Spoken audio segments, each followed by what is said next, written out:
kwa asilimia kubwa sana linaingia katika kipengele cha da'wa, katika kipengele cha al-amru bil ma'ruf wan nahy 'anil munkar, kuamrishana mema na kukatazana maovu. Kwa sababu wewe utakapomuona mwenzako anafanya jambo ovu ukamkataza, ukamwamrisha afanye jema, tayari wewe umepeleka tarbia kwake. Umemlea.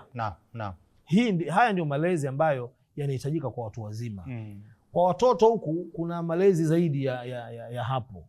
Kuna vitu vingi sana ambavyo wazazi wanafikiri wao wenyewe wanavijua vya kuvifanya, lakini kwa wazazi, kwa watu wazima, malezi makubwa ni al-amru bil ma'rufi wan nahy 'anil munkar, kwamba tuwe tunachungana bana, huko anakokwenda siko huko bana, so rudi hivyo.